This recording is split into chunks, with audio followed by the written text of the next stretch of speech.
So welcome, everyone. My name is Mary Kozub, and I'm the Director of Education here at the Birchfield Penny Arts Center. And I'm delighted you've joined us this evening. Thank you so much. This is the book club at the center. And as many of you know, the book club at the center has been in existence since 2011 when a lovely docent who's no longer with us, Jane Roubaix, thought it was important that we read the works of art that our beloved Charles Birchfield read. And that's how the book club got started. Since then, we have pivoted to reading books written by authors from Western New York, which is fully in keeping with the center's mission to support and celebrate the many talents of artists, poets, dancers, and authors who are our neighbors and our friends. And since that time, we've had the honor of meeting over 90 authors and many, many books as they come and share their stories with us. And I can't wait for you to meet this evening's author, Christina Milletti, who was recommended by her husband, Dimitri. That's for the last time you recommended me. Well, I'm glad he did, because I thoroughly enjoyed the books. But first, I'm going to turn things over to Michaela, who will just briefly tell you the mechanics of tonight's. So I record it, so this will go on YouTube, on our YouTube page. Sure. I'll get that up either tomorrow or next week. Okay. And for the Mary and Marian, if you have questions, please just unmute yourself and you can ask them. So, all right. So welcome, Christina. I'm really excited that you're here tonight, and I'm really excited to have an opportunity to delve into your novel, Chokebox, a Femme Noir, with you. I'm sure it'll be much more fun with you than reading it at home alone. The book won the Juniper Prize for Fiction from the University of Massachusetts Press. I'd like to formally introduce Christina. She's an author whose articles and stories have appeared in many journals and anthologies, including Harcourt's Best New American Voices, the Iowa Review, the Masters Review, Best Emerging Writers, Denver Quarterly, the Cincinnati Review, Alaska Quarterly, and all around the country there. American Letters and Commentary, as well as many, many more. Her first book, The Religious and Other Fiction, a collection of stories, was published by Carnegie Mellon University Press. Christina has recently completed a new collection called Now You See Her, which I read a little bit. It's about a magician or kissing a magician. That's one of the stories, yeah. Okay. Yeah. With the help of a fellowship from UB's Humanities Institute and a residency at Marble House Project, which I looked up. The Marble House Project, it looked like a lovely place to amazing. be. Yeah. Is a multidisciplinary artist residency program in Dorset, Vermont. She is an associate professor of English at the University of Buffalo, where she is the director of the creative writing program and the co-curator of the Exhibit X fiction series, which I also looked up. So it showcases experimental and innovative fiction. It's based at Hall Walls. It's for UB students and for the wider Western New York community. So thank you so much for coming tonight.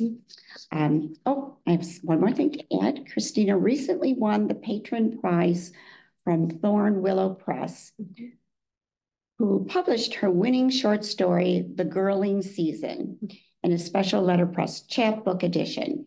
It is one of the stories in her new, almost completed collection called Nice Nice. So I'm really delighted to welcome you this evening. And again, I'm really anxious to hear a little bit about what you have to say about Chokebox, which is all the things. I'll say what it was an absolute joy to read. And I do a lot of reading, as my husband, who just joined us, will attest to. I don't read 2 books a week, but I definitely read 2 books a month. And at my age, that's a lot of books. And it's always a lot of books. One that I really, really enjoyed reading. The best way to describe it is that it was totally confounding, but it was also very buttery. It was easy to slide through and read through, and word over word. It was just really quite elegant and eloquent. So thank you. I totally enjoyed it. Say thank you. For those of you who have not read it yet, I encourage you to do so.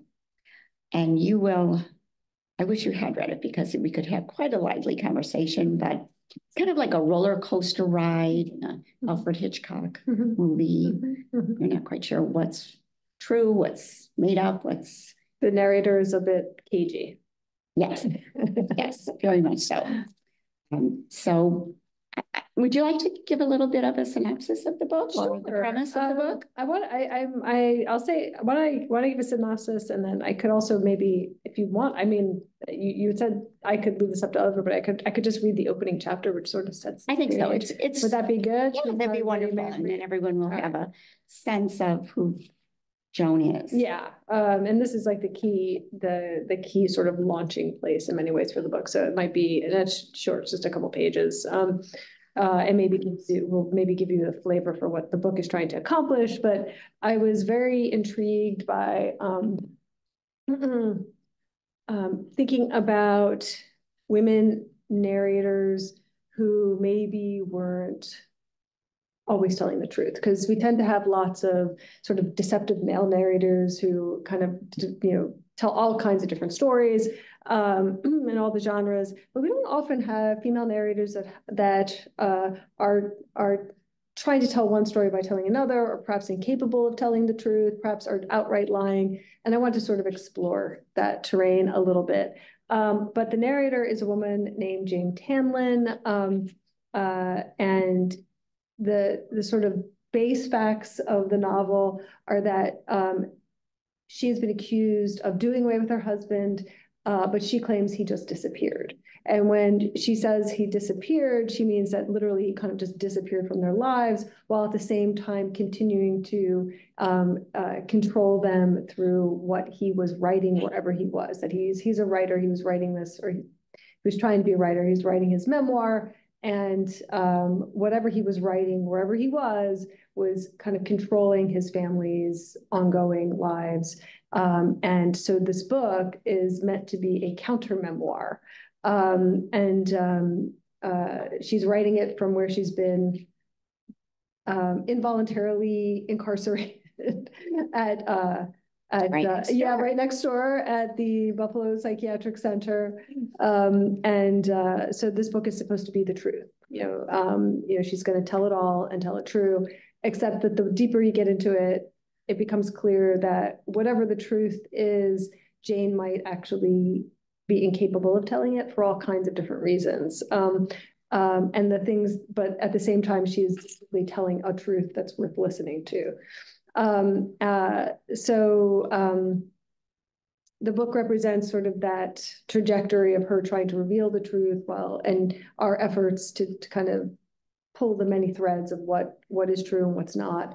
While at the same time, she's kind of living her, kind of writing to us on the sly, because she's not supposed to have a pencil where she's been incarcerated. And so she tells us a lot about what she's reading while she's there in these little bits called library encounter times, which are called lets. And she calls them that sort of ironically, since she's not really allowed to do or let to do anything. So what she does is she explores ideas through readings, but everything that she reads kind of comes back to her own situation. So she could be reading about fig trees and she's thinking about her husband and possibly doing away with him. She could be reading about the medieval use of forks, and same thing. So anything she reads comes back to this very specific situation that happened in her house, which launched this entire situation. So what I will read is the very beginning of the book, which is sort of sets the mood of her voice, and the threat she poses, but also the dread that she feels. So there's, you kind of hopefully kind of get the tension between those two moods that exist possibly in a marriage. That's why I'm joking about the fact that my husband recommended me. Well, I'm just saying, when your husband writes, does everything come true for you in your life? I hope not. His book was a little dark too. It's a little eerie sometimes, little uncanny sometimes. The way things that you write do in fact sort of begin to either unfold in your life in certain ways. When I wrote this book, we both had offices on the second floor of our former house. But at some point, he then went upstairs after I was like on the way to writing it. He then went upstairs to the attic to finish it because we had toddlers at the time. And, so he kind of disappeared up. It's like one of those things like, oh, wait, did I make that happen? Wait, who's the person who's really telling the truth or controlling people with their words? And then we're recording this now. oh, geez. Yeah, he's heard it all already. There's a very cranky wife in his last book. And I was like, hey, do you want to tell me something? And then the metaphor for the book, the choke box, refers to the larynx because humans are virtually the only animal on the planet that can choke to death on their food. Because we have both a throat as well as an esophagus, and they're covered by the little flap, laryngeal flap that sort of guides air or food to go to the stomach or to the lungs.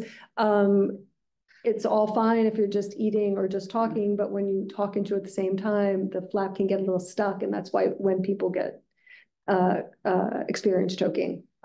Animals don't have that problem. They have completely two different airways, or they're just separate between their nose and their mouth and so on. So they can get things stuck, but they don't really necessarily choke in the same way that humans do. And what's interesting about that, if you think about it, which is one of the central metaphors of the book, is that language in some ways is one of the many things that actually kills us. It can kill us. That if you're talking while you're eating, it's the making of words that can be the death of you. And so, it was kind of, as for a writer, that seems to be a pretty ripe metaphor to explore. So I ended up that was actually the kind of the launching pad for the book. When I read that, it's like, what kind of story can I write about that? And one of the many things that I like to think about is sort of women characters, girl characters, invisible women, disappearing women. And so lots of my stories have these kinds of characters kind of woven within them. So this was just an extension of that. So the epigraph to this book, it's written by Gertrude Stein. There are so many ways in which there is no crime. I'll talk a little bit more about that after. I'm going to try to make sure this is short, so I don't want to keep you guys with reading, but I thought maybe this would be useful. So the first chapter is called The So-Called Butter Knife Affair. The assault that took place 2 years ago on the reasonably bright morning of April 11, what's today's date? Not quite yet, 11. Oh, so close. Wasn't the incident that led to my incarceration. The so-called butter knife affair, as the nurses here call it, wasn't responsible for my family's downward spiral, as court documents allege. Yet the board at Buffalo Psychiatric highlights the episode at every hearing, on every file. For them, the day with my son is the pivotal moment in the incomplete history I've compiled here, the linchpin whose sudden collapse led to my family's swift and complete devolution. I've tried to explain to the board that they're far off the mark. I've pointed out other forces, factual and spectral at work, but the truth blunts my tongue. My words are rough and fur-coated. Somewhere my husband writes, the truth will not set you free. I try to be forgiving. I remind myself I'd have to be a sylvan-tongued, svelte, and at least 10 years younger to convince the men and women who now own my life, the tired nurses in their cheerful, bleach scrubs, the board of myopic doctors who mind them, that my assault of a 10-year-old boy over blueberry pancakes took place as they say, just not the way they think. Since it's my son's interest they have at heart, I brace myself each time they read excerpts from the police report to me. A boy and his mother alone in a kitchen, the boy sitting down at the table whole, then rising from it bloody and damp, not 10 minutes later, a butter knife buried up to its hilt in the lean muscles of his taut, hairless thigh. The puddle of blood at his feet deep enough and thick enough that when a house cat later dipped her paws in it, the blood filled in the prints at once, congealing where she bent over the lip of the pool to sample her young master's pap. It's all there in the record, the board reminds me. What they never acknowledge. I told the officer working the case, a Lieutenant Jaffe, if memory serves, those details myself. You think that would be enough to convince them I've nothing to hide. Instead, they focus on what they call related fine points, like an aging bustle of slow-moving ants fretting over the frayed edges of a bent doily. Where? Board member three asks, as though he's never asked the question before, did the butter knife come from? And why? BMI chimes in, board member 1. Inside joke when you read it, BM looks like a BM, so BM1 chimes in. Did you cancel your doctor appointment? He hesitates, flips through my file. A standing chiropractic appointment just minutes before the incident. He deploys the word dryly. Happened. BM6 doesn't wait for an answer. His voice is as yellowed and faded as the pages of an old book. Both my counselor and I must lean in to hear him. Please characterize, he says, not even trying to project his thin, weedy voice, your husband's relationship with Regina Hammond. To this, BM3 adds at once, and describe your mood since your daughter was born. Naturally, I have answers to all their questions. The board has heard them before. Now they will hear them again. The repetitions, not the replies themselves, are the focus of our Wednesday morning meetings. Perhaps I'll change my story, they think. Perhaps then they'll catch me out. But how do you catch out the truth? So I'll just stop there. You get the idea that, you know, something kind of terrible has happened in her kitchen. It's supposed to be an ordinary moment, an ordinary breakfast, you know, with the mother and son, and instead this horrible thing happens where the butter knife somehow flies across the room, and you know he gets hurt very badly. He's fine, and there's a whole sort of, the chapter continues forward, but you know, him getting to the hospital and just getting a couple stitches and so on. But at that moment, she kind of gets on the radar of people that something might not be going on, and then her husband is missing. And so because of this one incident, they start investigating her or believing that she had something to do with her husband's disappearance. But what she claims is that whatever he's writing upstairs is actually made that knife fly across the room. It had nothing to do with her. It's frankly unbelievable, but the more you listen to her, the more you begin to wonder, well, what's going on with that husband anyway? So it kind of just puts a lot of things in the air, and so that you begin to think more about the nature of relationships than really trying to size up guilt or like who did what. So it's not meant to be a whodunit, it's meant to be a memoir. You're kind of playing with the idea or the sonic sound of memoir, then it became femme noir, so that it took on this sort of darker quality that characterizes the novel. Well, a piece of it is that she's what's the word I want? I've lost it already. She's hospitalized against her will, Yeah. which takes a lot.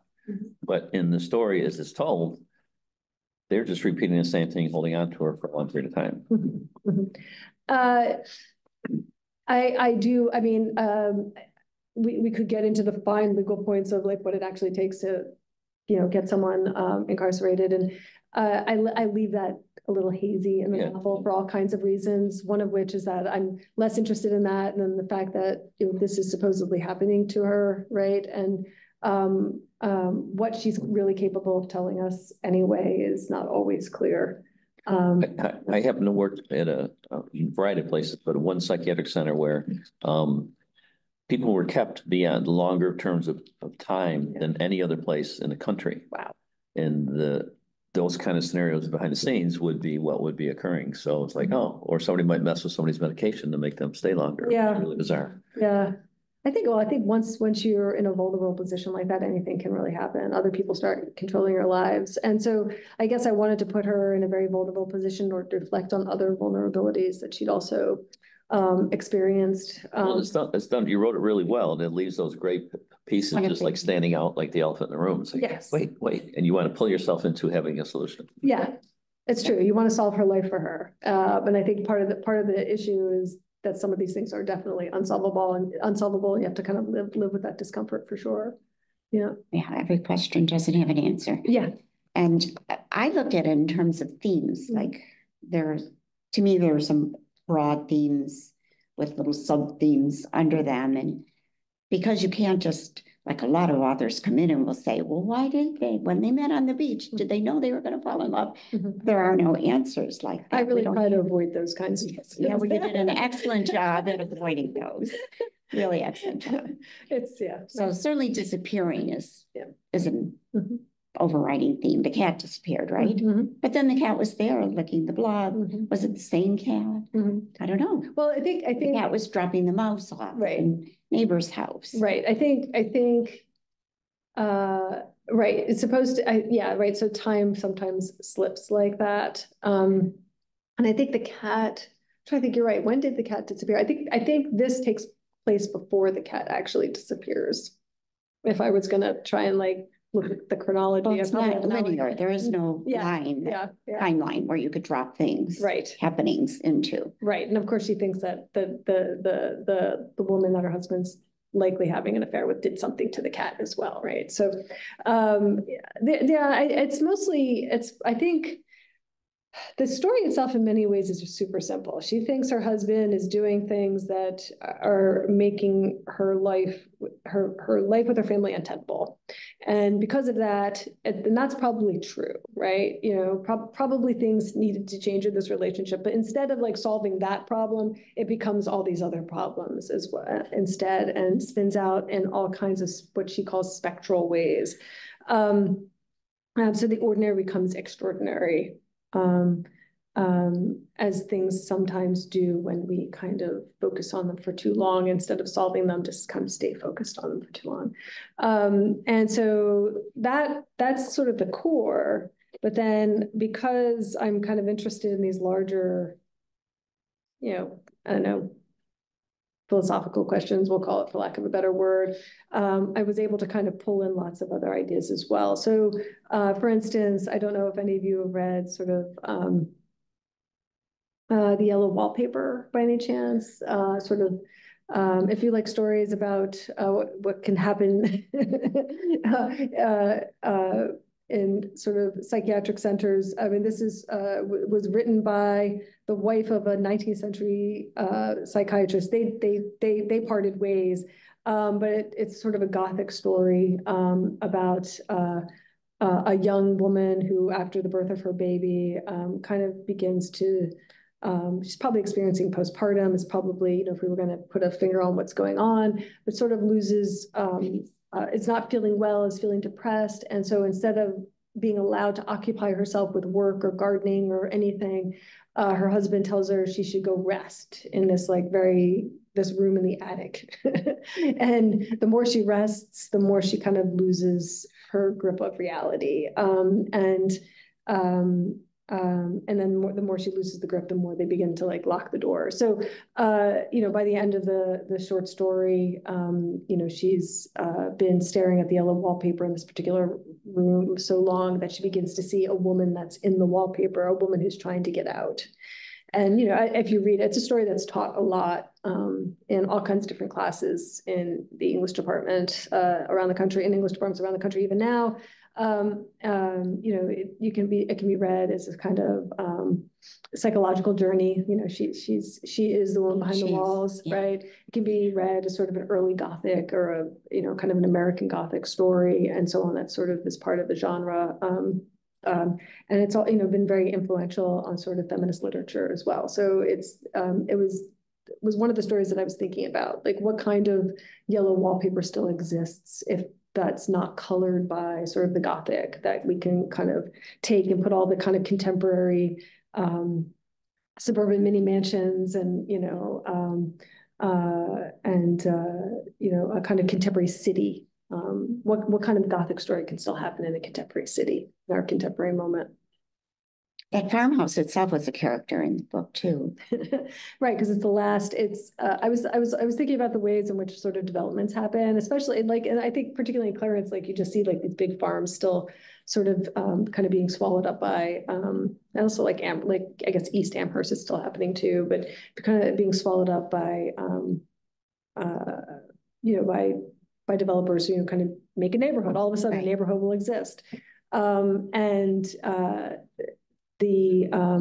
This family had decided to live in this farmhouse that was is like the last historic home in this area, and for all kinds of reasons, they weren't able to sell it or take advantage of it. So they're this kind of, little historic farmhouse surrounded by the mini mansions as well. So they're kind of always being looked at, always the entire neighborhood sort of waiting for them to move, even as sort of their relationship inside the farmhouse is sort of devolving. So there's all kinds of eyes on them as well, even their own and sort of internal, even as she's processing their relationship internally. Yeah. Yeah. The other theme I came up with, and you could tell me how close I am, or like the mysteries, like Jules or her brother, who wrote those books. Why is he famous? Is she really the ghost writer in the story? Where is he now? Did he also disappear? Yeah. So right. So she presents herself as a wife and mother, but in fact, as the book continues on, we learn that she does have her own writerly history, which is one of the reasons she's able to kind of compile this counter memoir so effectively. And you folks have probably heard of the term Shakespeare's sister, right? What would have happened if Shakespeare had had a sister? Will we still be reading her works, and so on? And so I was thinking about the idea of ghostwriting, which still exists, all the time. Many famous people, some of whom were presidents, that did not write their memoirs, right? Quite famously. In any case, the idea here is that she too was a ghostwriter in her family as a child, and at the time I was I was doing a lot of researching on hoaxes, literary hoaxes, which there are quite a few of, and just sort of thinking about various people who had written books that were entirely false in order to get a sizable paycheck. Alternatively, people had posed. It was the kind of the famous sort of J.T. Leroy literary hoax, where in effect, a middle-aged woman had posed as a traumatized young man who was writing short stories that emerged from his experience of abuse.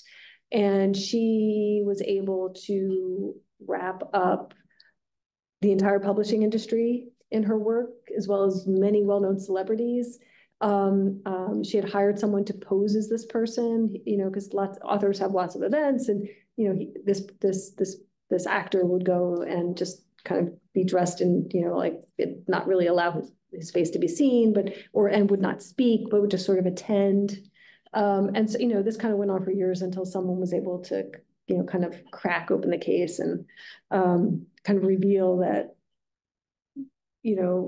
the writing was the writing, but it was not being written by J.T. Leroy. It was being written by someone with a completely different agency altogether. So I was kind of fascinated by this. I was fascinated by, what it means to attain celebrity through writing, right? Which seems to me two distinctly different kinds of enterprises, though often isn't, right, these days.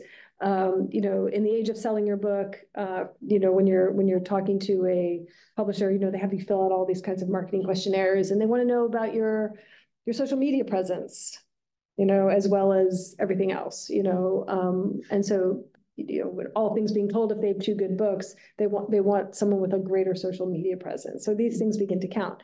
I get it. It's just a completely, it's a unexpected element of the paradigm of publication, that one also has to have some celebrity before getting published in order to achieve the kind of celebrity of some of our very, best known authors these days. So it's kind of like, in order to write, you already need to be published, which this is the kind of ironic puzzle that kind of drives my thinking sometimes when I'm trying to write a story. So you might see where the intricacies of this maybe came about. But in any case, so the little subplot of Jules is that his momager mother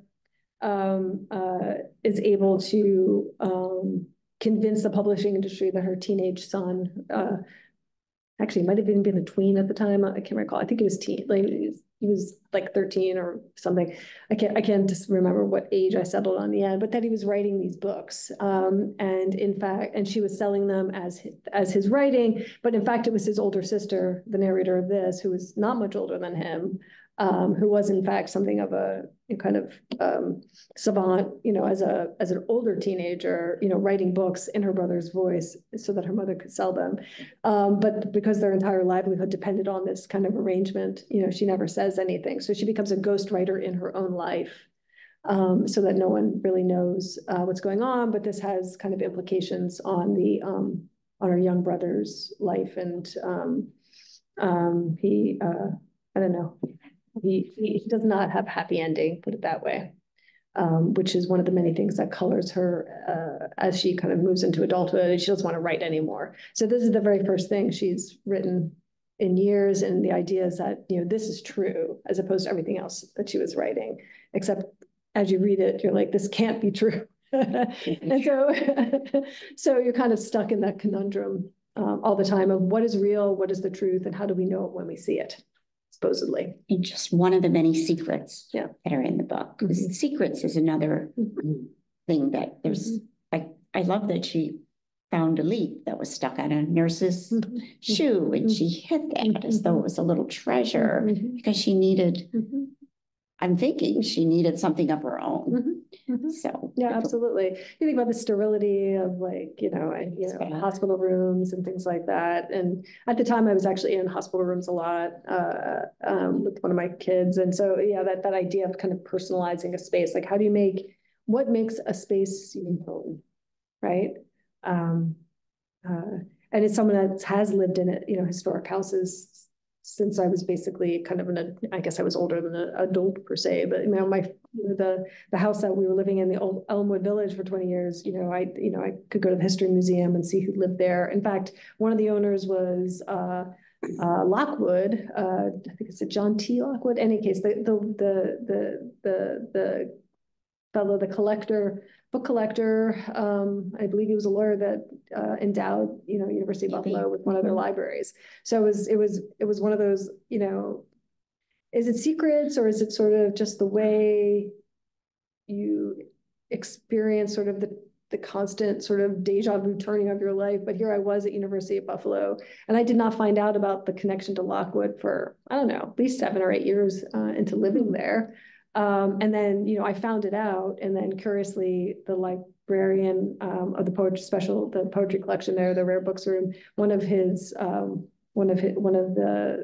our doctoral students was working with him, actually ended up writing like a whole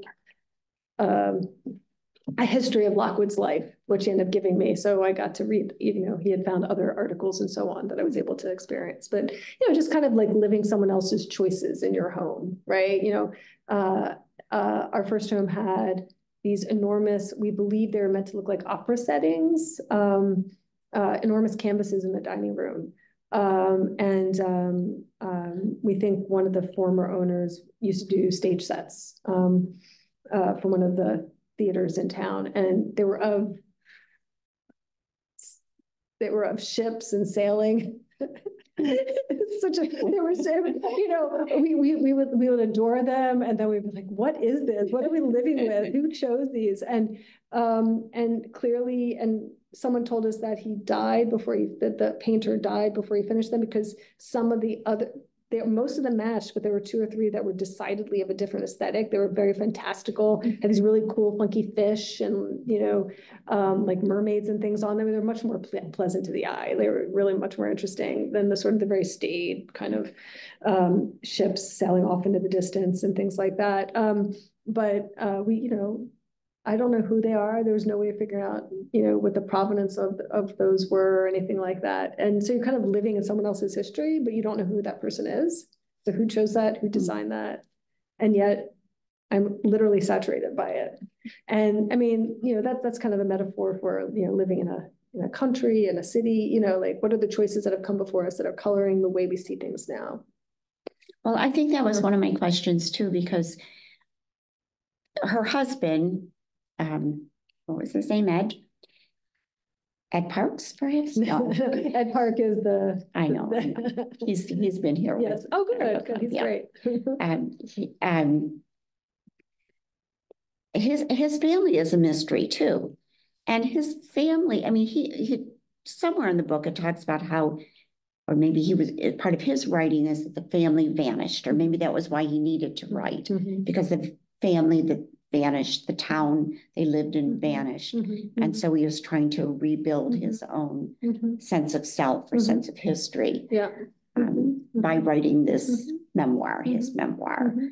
So Yeah, I am another thing that slipped away. Yeah, I mean, I'm so interested about, like, you know, who are our neighbors, who are the people we, you know, what are our histories, right? And our country is so curious that way, you know, and I don't, you know, we don't think we give enough credit, but, you know, I'm second generation Italian. So, you know, my grandparents, you know, emigrated here, and I'm deeply interested in the immigrant experience. And so that was part of, you know, Dimitri was born in Greece and came over when he was 4, you know?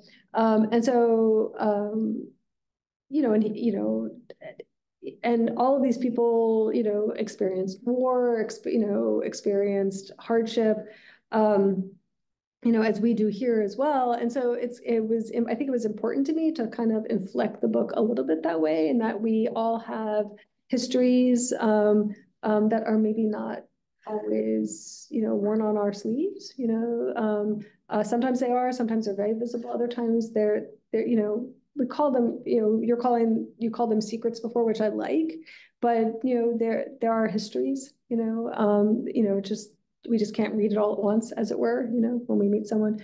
So, you know, it was just a way of giving him some character and, you know, bringing in sort of the larger world perspective into this kind of very small, very focused history of this one family in this farmhouse in the middle of Clarence. And yet, you know, if you peel it back like an artichoke, you know, that's again one of the memory metaphors of the book. The idea that the choke is the center, right, of a vegetable, right? And if you think about how an artichoke is peeled back, all of its layers. The idea was that they're at the center, but that there is this much larger world that is kind of that they are embedded in. Yeah.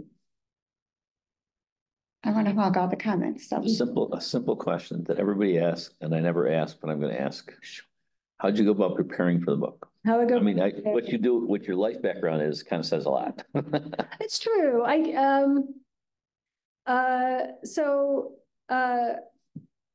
I teach contemporary literature in addition to creative writing. And so I guess a good part of my interest, I teach contemporary literature. I tend to teach more women's lit, which is, you know, kind of connecting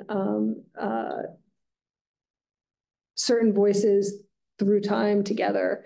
The way contemporary literature used to conventionally be taught was by period, you know, what is postmodern, what is modern, what is Victorian, what is post-human now, you know, things like that.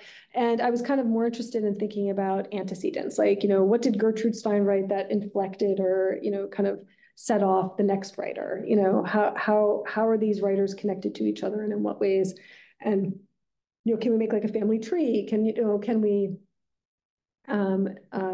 you know, Harold Bloom, you know, wrote that book, The Anxiety of Influence, which is, you know, male authors killing off their predecessors. I was more interested in like, how can we recover predecessors and celebrate them and make connections, and, you know, maybe not always, the connections don't always have to be pleasant times. Any kind of relationship can be fraught. But one of the things I end up doing in this book at the back is I had some, and this was just me being playful, but she offers these kind of diagrams called memoir and counter memoir, which are meant to be quotes lifted from Ed's book and quotes lifted from hers, but in fact are just some of my favorite lines from some of my favorite women authors, many of whom are living. So, so it's always fun to like show up at a place and read the book, and that person will be in the audience, you know, and be like, "This is for you," you know? And so on. And so, so it was a way of sort of kind of creating a vector of women writers like with this book as well. So, you know, that comes down to, you know, reading 2 books a month or, you know, what have you, as Mary was saying, but also kind of thinking intensively about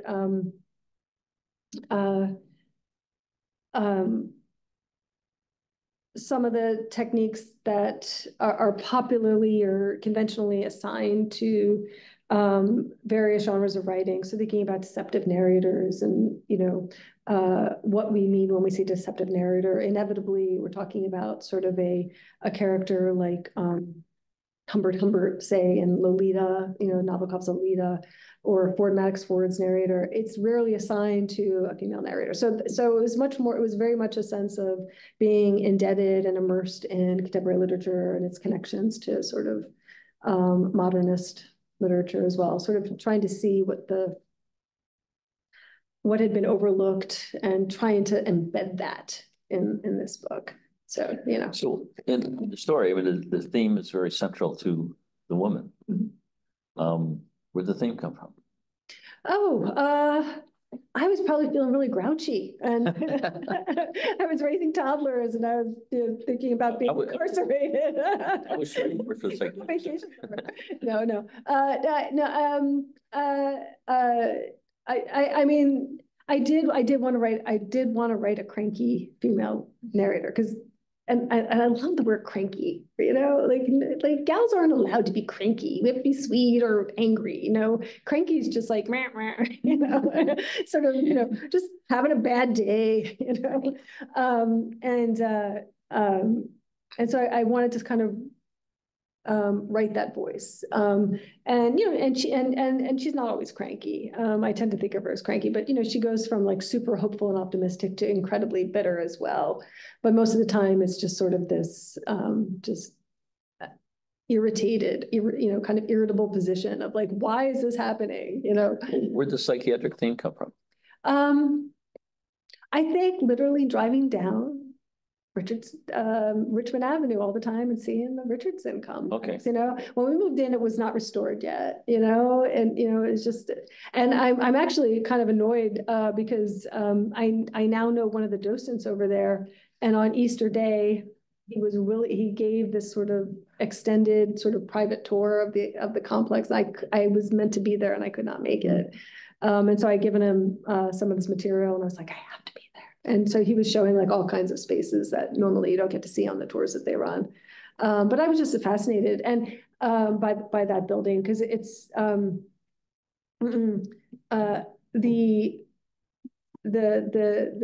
main, I guess, psychiatrist who was part of its development was a guy named Thomas Story Kirkbride, and his middle name was Story, which just knocks my socks off. And you know, he for the time, he was fairly enlightened. He believed that if you were not well, then you should not be locked inside a small room all the time, you know. So that's why when you walk inside, it's not called Hotel Henry anymore, isn't it? But I think whoever now owns it changed the name. But we end up putting lots of guests up there for my series Exhibit X, and the hallways are enormous, and then the rooms are just sort of average sized.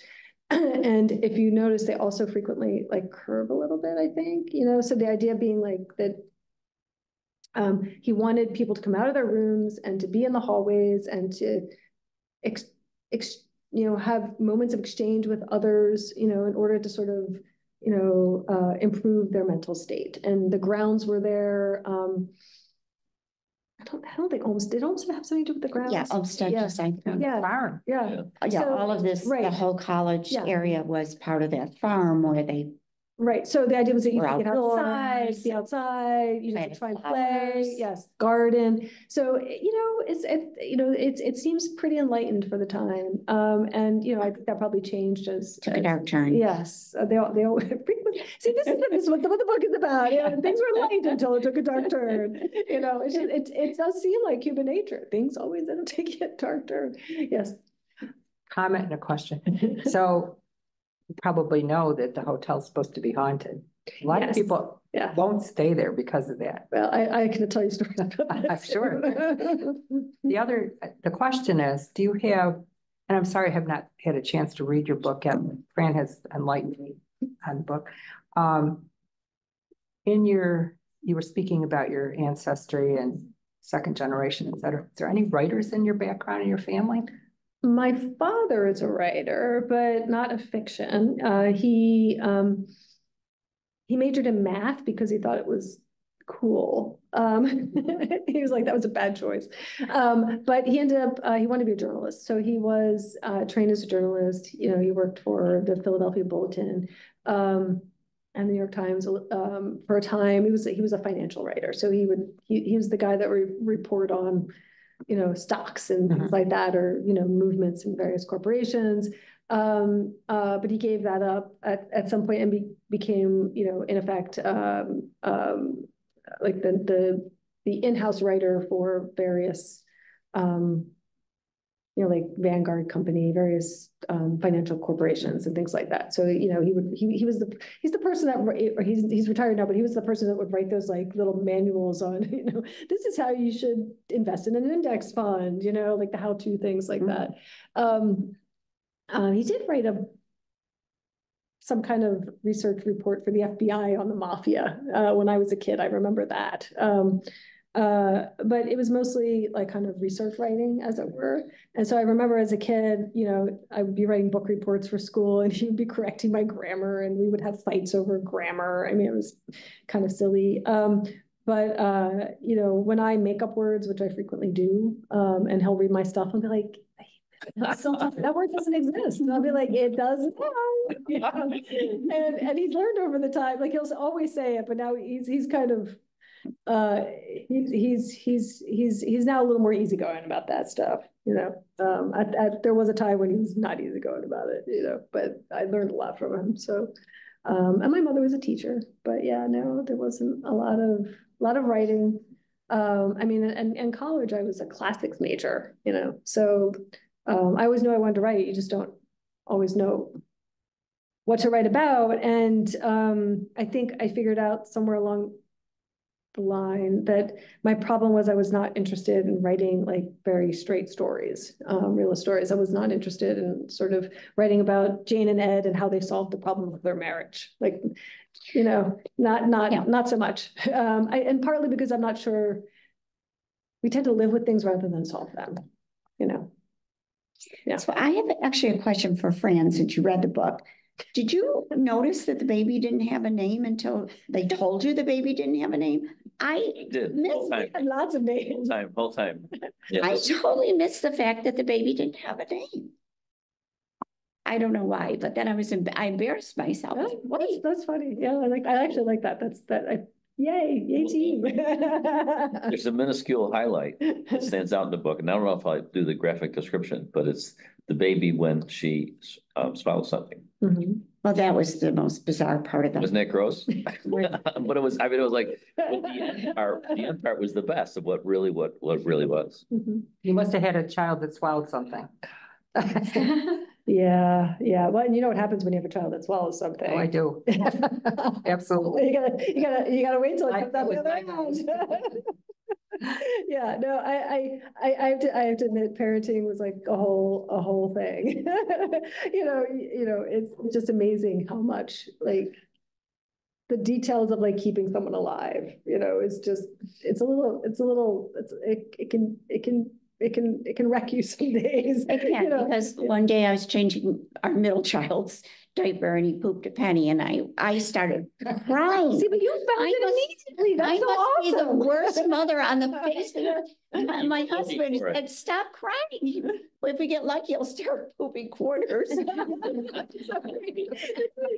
little money maker there. I thought. So Mary, you weren't trying to find a penny, just showed up. That's amazing. It was horrible. Yeah. No, what's Sorry. worse? What's worse is when you're trying to find them.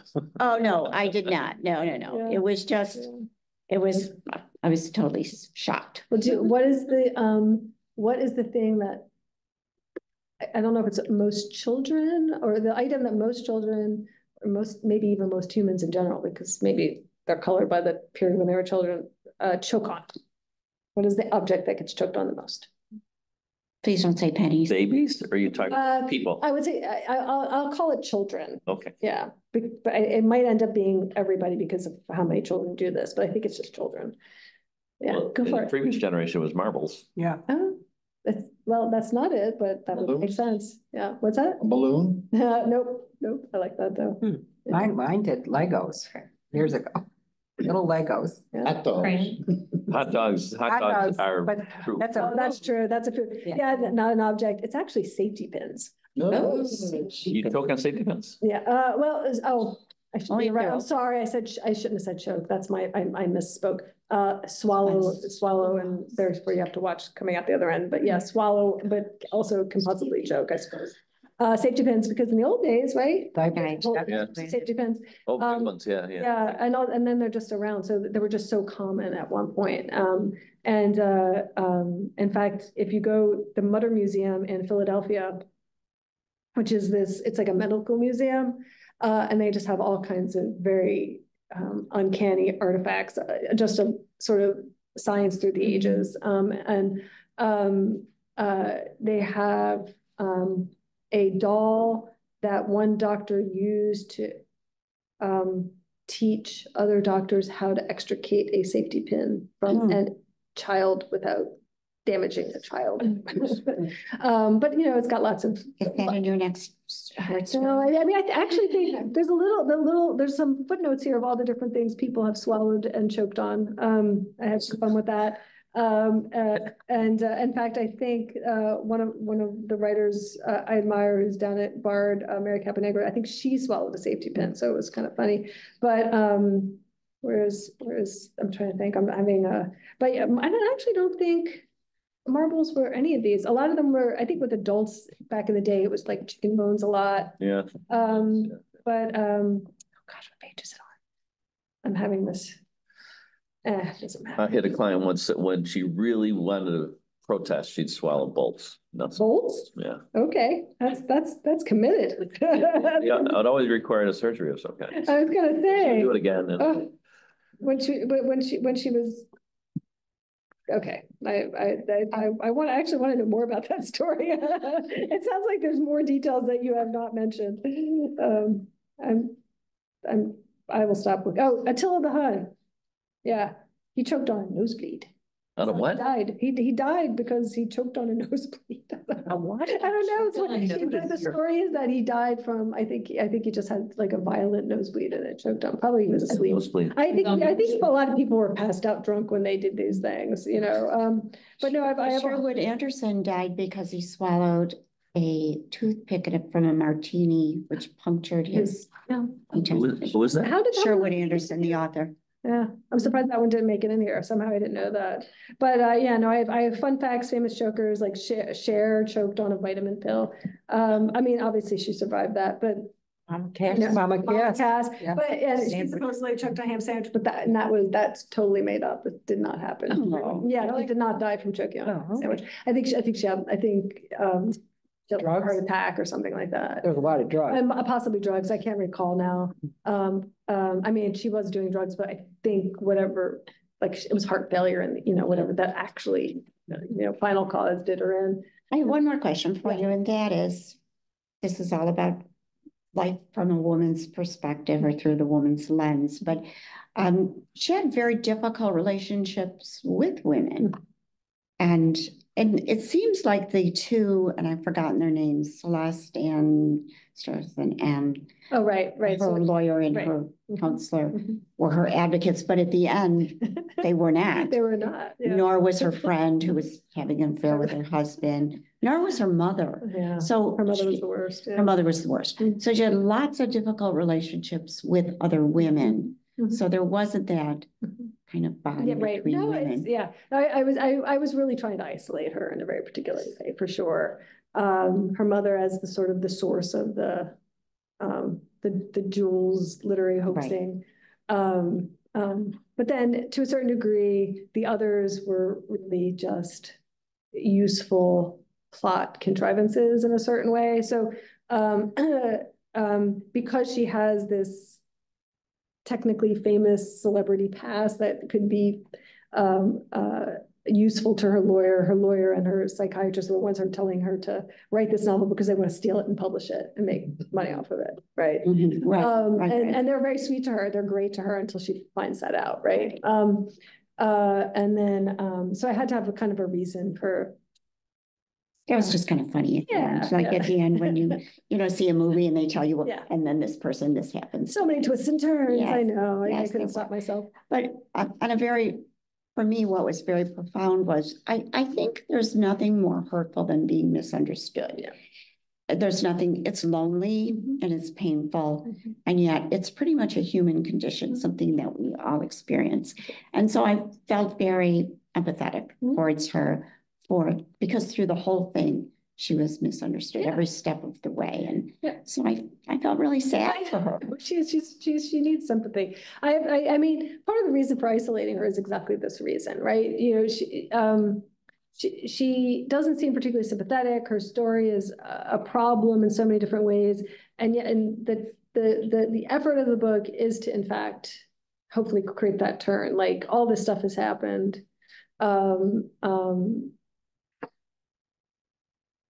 Can we still feel empathy for this particular character by the end of it? And so I was hoping, oh, good. And that was my hope, is like, what kind of story, how can I sufficiently kind of jigger the story to make it so, difficult and yet still create that connection to the reader. Yeah. Well, it's very complex. One of the best parts in terms of advocating for her is when she talks about what she was doing that morning. Juggling this and this and this and the 20 things without any help because his husband always stayed up and away and didn't help with any parenting. Yeah. That's like an everyday occurrence for working mothers. I mean, it was, I'm not kidding when I say, I mean, I had, my first child never slept, like literally, like was never slept. It was just, 45-minute naps, 45 every, I don't know. And it's quite like that still.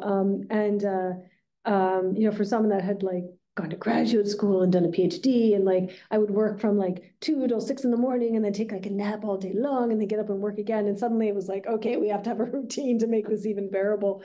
It was just a total reset. And it was astonishing to me. I had children late in life, but it was like, the way that children could just totally reset your relationship with everything, with this, how your hours in the day, with food, with how you meet people, with your family, like all of that just gets reset. And the idea of how many things you can do within the course of 5 minutes in order to kind of keep everything moving along, so that stuff was very much like just total shock. Like I'm in living the shock, but I was trying to represent that ordinariness, that the ordinary is so extraordinary, you can come up from work, you can make a meal, you can make sure someone's having homework, and that you can plan for the next day, and you can plan for the end of the week, and you're doing that all in the course of just like 2 hours before, like, hopefully everybody goes to bed. And it's just tremendous to me. I live in admiration now, and my mother, of course, is always like, I told you so. I'm like, you're right. She's like, oh, I lived for these words. So yeah, I mean, all power to all the moms out there for sure, and dads. I mean, it's literally just kind of managing someone else's life. It's a thing. Well, thank you for joining us tonight. It's a great book, a really good read. And if you haven't read it, read it. What about your first book?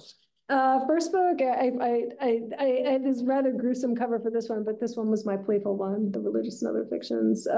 It's definitely more, I was just playing with the idea of story, how stories are told. So a lot of people just telling stories in that one.